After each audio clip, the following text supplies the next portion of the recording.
Hola chicos y chicas, espero se encuentren muy bien. Durante la semana pasada trabajamos las actividades sobre el concepto de justicia y algunos ejemplos con base a tu libro de texto. Esta semana continuaremos desarrollando las actividades sobre este tema. Para ello necesito que pongas mucha atención en las siguientes diapositivas y audios. Comencemos. Hablar de justicia es complejo, porque como en todo, hay que poner el ejemplo para hacerlo y aunque se diga fácil, en la práctica no siempre lo es. La justicia es una serie o conjunto de valores en los que se deben fundamentar o basar una sociedad, sus normas, su civilización, su forma de gobierno, en la que se rigen sus leyes y se maneja el bien común.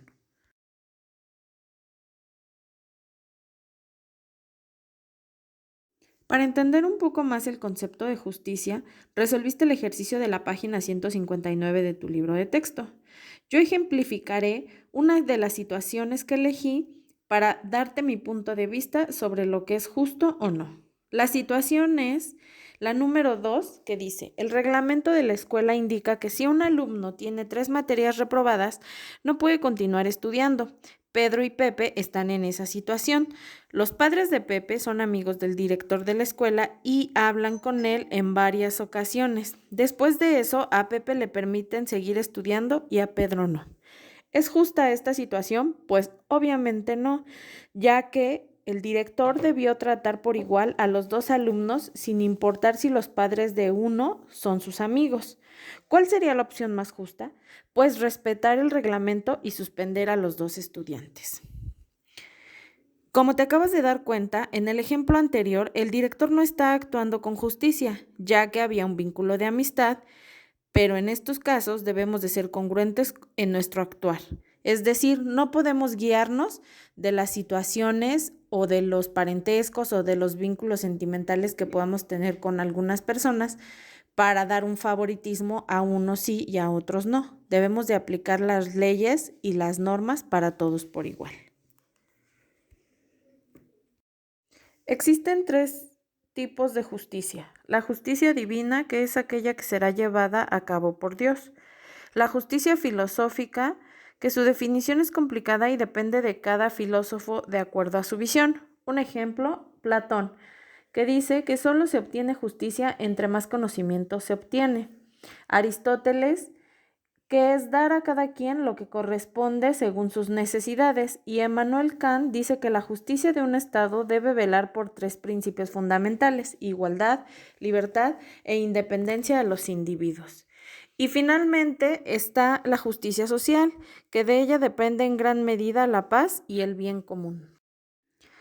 La justicia social se define como la distribución equilibrada de los bienes dentro de una sociedad y surge cuando apareció el capitalismo, incrementando el descontento de las clases sociales más desfavorecidas.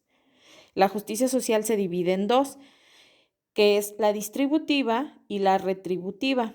La primera alude a dar a cada uno lo que corresponde según su contribución a la sociedad, y la retributiva es el castigo o pena que se le aplica a una persona en proporción a la falta cometida. En México, la Suprema Corte de Justicia de la Nación define a la justicia social como el criterio que rige las relaciones entre los individuos y la sociedad, considerando el punto de vista de los derechos de la sociedad y considerando también los derechos individuales.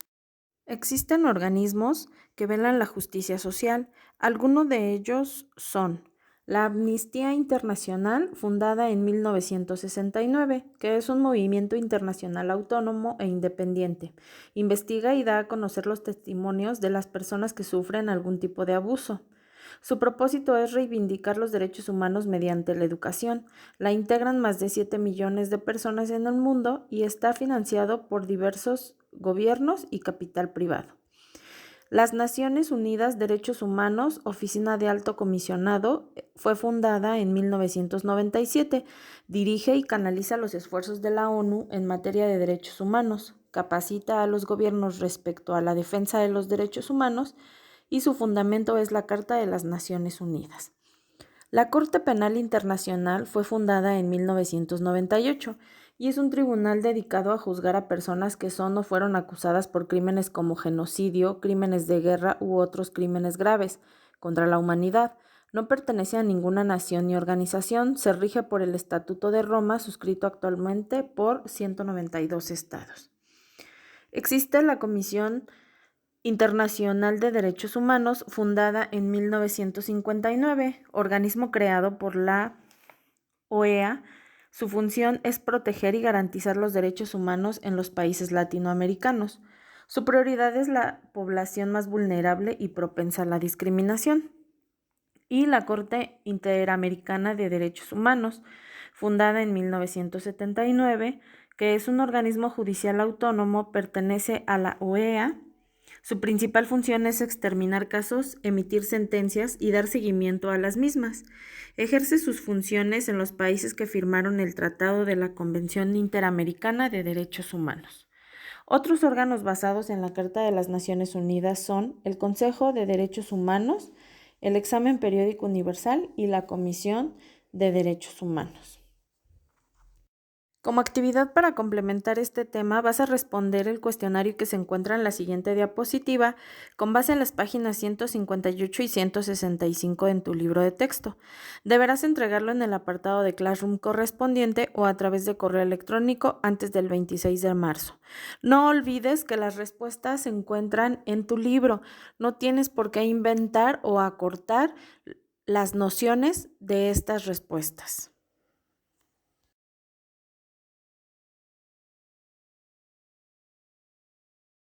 Para finalizar, a lo largo de esta secuencia observamos que la justicia es un concepto muy complicado y delicado de tratar. Es un concepto que se aborda desde diversos ángulos y no debe de confundirse.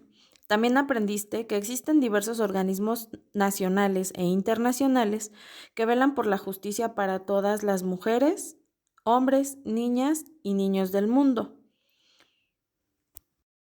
Reflexionemos. Te invito a que desde el lugar en el que estés, trates de fomentar la justicia y actúes con base a ella. No permitas que sucedan injusticias y si eres testigo de una de ellas, denuncies ante la autoridad o persona correspondiente. Con esto concluimos la secuencia de la justicia y los organismos que la cuidan. Agradezco tu atención y no olvides concluir tus actividades. Deseo que tengas unas excelentes vacaciones en compañía de tu familia. Procura descansar y recargar la pila para que cuando regresemos continúes trabajando en este último periodo. Te envío un gran saludo. Cuídate mucho.